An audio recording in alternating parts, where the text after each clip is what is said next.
नमस्कार दोस्तों, स्वागत है आप सभी का हमारे YouTube चैनल शुभ समृद्धि ज्ञान में। दोस्तों, आपका हर सपना सच हो जाएगा, परंतु इन 4 बातों को ध्यान में रखना पड़ेगा। आपको अपने दिमाग में ये बैठाना पड़ेगा। ये 4 बातें जो मैं आपको इस वीडियो में बताने जा रही हूँ। जी हाँ दोस्तों, मैं आपको ये बात बता दूं कि आप ये कहावत तो सुनी होंगी, कुछ पाने के लिए कुछ खोना पड़ता है। जी हाँ दोस्तों, मैं आपको ये नहीं जता रही हूँ कि आपके कर्मों में ही दाग है, आपके कर्मों में ही खोट है। वहीं पर आपको इन 4 बातों का आपको विशेष रूप से ध्यान रखना होगा। जी हाँ दोस्तों, आपको मैं ये बता दूं कि आपके अच्छे कर्मों की वजह से, अच्छे पुरुषार्थ की वजह से आप लंबी ऊंचाइयों तक जा सकते हैं। आप अच्छा कार्य कर सकते हैं, अच्छा नाम कमा सकते हैं। हाँ दोस्तों, बस इन चीजों को आपको समझने की जरूरत है। बस ये 4 बातें आप अपने दिमाग में फिट कर लीजिए, नोट कर लीजिए, फिर आप देखेंगे कि आप क्या नहीं कर सकते हैं। लेकिन दोस्तों, यहाँ पर सब आपके जैसे नहीं हैं। आप जिस वातावरण में रहते हैं उसी वातावरण में सारे लोग भी रहते हैं, लेकिन उनका स्वभाव आपके स्वभाव से कहीं दूर अलग है, कोसों अलग है। उनका सोचना आपके सोच से बहुत नीचे है। आप बहुत महान व्यक्ति बन सकते हैं। जी हाँ दोस्तों, आपको अपने जीवन काल में इन 4 बातों का विशेष रूप से ध्यान रखना होगा। जी हाँ दोस्तों, अगर आप जैसे इंसान इस धरती पर हर कोई समझदार होता तो इस धरती पे जो हो रहे अत्याचार वो कभी नहीं होता। जी हाँ दोस्तों, आप जिस क्षेत्र में रहते हैं, आप जहाँ रहते हैं, वहाँ पर भी आप देखेंगे कि आपके जैसे लोग नहीं होंगे। उनकी सोच थोड़ा आपकी सोच से अलग ही होगी। जी हाँ दोस्तों, आप उनसे अगर कभी भी बात करते होंगे तो आप देखेंगे कि दोस्तों, जिस प्रकार हम मंदिर में जाते हैं तो वहाँ की पॉजिटिव एनर्जी, शुभ एनर्जी, पॉजिटिव एनर्जी हमारे अंदर आती है, उसी प्रकार से हमारी चिंताएं वहां पर खत्म हो जाती हैं। उसी प्रकार से दोस्तों, आपको अपने जीवन काल में आगे बढ़ने के लिए आपको इन 4 बातों का विशेष रूप से ध्यान रखना होगा, जो कि आपको बहुत ही महत्वपूर्ण है। आपके लिए ये जानकारी विशेष रूप से कारगर फुल साबित होगी। दोस्तों, मैं आप सभी से यही कहना चाहती हूँ कि चैनल में अगर जो आप नए हैं तो चैनल को सब्सक्राइब नहीं किया हो तो प्लीज सब्सक्राइब कर लीजिए और वीडियो को लाइक करिए। कमेंट बॉक्स में जय माता दी जरूर लिखें। तो दोस्तों, चलिए शुरू करती हूँ आज का वीडियो। आपको बता दूं कि वो कौन से 4 उपाय हैं जिनको आपको जरूर करने चाहिए। दोस्तों, हिंदू धर्म में तुलसी के पौधों को बहुत ही पवित्र माना जाता है। लगभग हर घर में तुलसी का पौधा विशेष रूप से जरूर होता है। माना जाता है कि जिस घर में तुलसी का पौधा होता है वहां कभी भी परेशानी नहीं आती है। माना जाता है कि जिस घर में तुलसी का पौधा होता है वहां पर हमेशा बरकत होती है, वहां पर हमेशा खुशहाली आती है। दोस्तों, वास्तु शास्त्र के अनुसार तुलसी का पौधा रखने के लिए कुछ खास नियम बताए गए हैं और इनका पालन न करने पर घर में परेशानियां आती हैं तथा तुलसी के पास कुछ चीजों को रखना सख्त मना किया गया है। इससे घर में कंगाली तो आती ही है और घर में नकारात्मकता जरूर आती है। इसीलिए आइए जानते हैं तुलसी के पौधे से जुड़े कुछ खास नियमों के बारे में, जिनको करके वृश्चिक राशि के जातक हमारे अपने जीवन में सुखमय बना सकते हैं, जीवन में खुशहाली ला सकते हैं। जो लोग धन से परेशान हैं, जो लोग बीमारी से परेशान हैं, कर्ज से परेशान हैं, उन सब से छुटकारा पा सकते हैं। तो आइए जानते हैं वो कौन से उपाय हैं। दोस्तों, एक बात तो सच है, तुलसी का पौधा बहुत ही पवित्र होता है, इसलिए कभी भी इसके पास गंदगी ना फैलाएं। खास ध्यान दें कि तुलसी के गमले के आसपास कूड़ादान ना रखें। माना जाता है कि इससे घर में दरिद्रता आती है और माहौल जो है वो थोड़ा गुस्सैल सा रहता है, नकारात्मकता घर में आती है। कूड़ेदान बिल्कुल भी ना रखें। तुलसी के आसपास बहुत ही साफ और सफाई रखें। दूसरी बात तो ये है, तुलसी के आसपास कभी भी जूते चप्पल नहीं रखना चाहिए।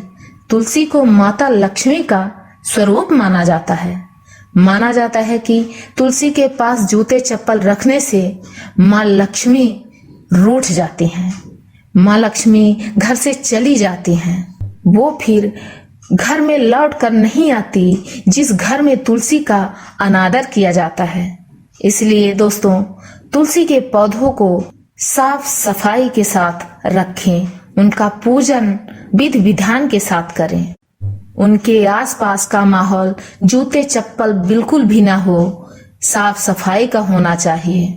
ये चीज अपने दिमाग में बिठा लीजिए। वृश्चिक राशि के जातक हमेशा तुलसी की सेवा करें, उनके लिए बहुत ही अच्छा कारगर साबित होगा। दोस्तों, तीसरी बात, तुलसी के गमले में कभी भी शिवलिंग नहीं रखना चाहिए। जी हाँ दोस्तों, अगर आप तुलसी के गमले में शिवलिंग रखते हैं तो आज ही हटा दीजिए, क्योंकि ये बहुत ही अशुभ होता है। तुलसी के गमले में कभी भी शिवलिंग नहीं रखना चाहिए। मान्यता है कि पूर्व जन्म में तुलसी का नाम वृंदा था, जो जालंधर नाम के एक राक्षस की पत्नी थी।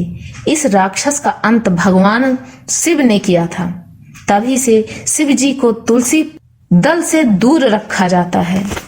तुलसी का पौधा उनसे टच ना हो, ऐसा कहा जाता है। तो इसीलिए दोस्तों, तुलसी के पौधे से शिव जी का शिवलिंग जो है थोड़ा दूरी बना के रखें, यही आपके लिए शुभ माना गया है। चौथी बात आपको बता दूं दोस्तों, तुलसी का पौधा बेहद पवित्र और पूजनीय होता है, जबकि झाड़ू का इस्तेमाल भी साफ सफाई के लिए किया जाता है। इसीलिए तुलसी के पास भूलकर भी झाड़ू भी नहीं रखनी चाहिए। माना जाता है कि ऐसा करने से घर में कंगाली आती ही है। घर में कांटेदार पौधे भी नहीं लगाने चाहिए। अगर आपने कोई ऐसा पौधा रखा भी है तो इन्हें तुलसी के पौधे के पास बिल्कुल भी ना रखें, क्योंकि इससे घर में नकारात्मक प्रभाव पड़ने शुरू हो जाते हैं। वृश्चिक राशि के जातकों के लिए विशेष रूप से ये ध्यान देने वाली बातें हैं जो मैं आपको बताई हूँ। वैसे तो ये हम सब कर सकते हैं, पर अगर वृश्चिक राशि के जातक ये सब करते हैं तो जीवन में तरक्की के सिवा उन्हें परेशानी छू नहीं सकती।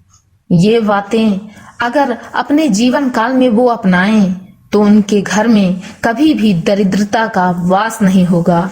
हमेशा माँ लक्ष्मी का वास होगा। माँ धन लक्ष्मी, वैभव लक्ष्मी सदा उनकी सहायता करेंगी, किसी न किसी रूप में, किसी न किसी वेश में, किसी न किसी जगह पे हमेशा वो अपने भक्तों के साथ किसी न किसी रूप में दर्शन देंगी और आपकी सहायता करेंगी। तो इसीलिए इन बातों को अमल कीजिए, गौर से समझिए, सोचिए और साफ सफाई पर विशेष रूप से ध्यान दीजिए। वृश्चिक राशि के जातक जो अभी तक ना लगाए हो घर में तुलसी का पौधा, तो अवश्य ही लगा लें घर में तुलसी का पौधा। क्योंकि माना जाता है कि जिस घर में तुलसी का पौधा नहीं होता है वहां पर माँ लक्ष्मी और भगवान विष्णु का वास नहीं होता है। तो इसीलिए जिस घर में तुलसी का पौधा होता है वहां माँ लक्ष्मी और भगवान विष्णु की कृपा दृष्टि बनी रहती है। तुलसी का पौधा लगाने के बहुत सारे नियम होते हैं जो कि मैं आपको इस वीडियो में बता चुकी हूँ। अच्छे तरीके से वो ध्यान से आप सुनिए, समझिए और करना चाहिए तो कर लीजिए, क्योंकि इसको करने से हमारे ही घर में सुख और समृद्धि का वास होगा, हमारा ही फायदा होगा, इससे नुकसान तो कुछ होगा नहीं। ठीक है, तो अगर हम जो समझें कि भगवान के प्रति अगर जो हमारी आस्था है, विश्वास है, तो हमें वो करना चाहिए। स्त्री या पुरुष जो भी हो, वो करने में, भगवान का स्मरण करने में कभी भी पीछे नहीं हटना चाहिए। उसका कभी भी निरादर नहीं होता, उसके साथ लास्ट समय तक बुरा वक्त नहीं आता, आते आते हर कष्ट दूर हो जाते हैं। तो दोस्तों, इसी के साथ अगर चैनल में नए हैं, चैनल को सब्सक्राइब नहीं किया हो तो कर लीजिए, वीडियो को लाइक कर लीजिए और कमेंट बॉक्स में जय माता दी जरूर लिखिए। दोस्तों, हम जानते हैं कि लाइक और सब्सक्राइब से हमारा थोड़ा प्यार बढ़ता है और इसमें किसी का कोई पैसा नहीं लगता, पर फिर भी विचार अपने अपने हैं, तो ज्यादा दबाव नहीं है, ज्यादा प्रेशर आपके ऊपर नहीं है, जैसी आपकी इच्छा। हम अपना अनुभव आपके साथ शेयर कर रहे हैं, इसके लिए तहे दिल से आपको शुक्रिया, धन्यवाद। जय माता दी।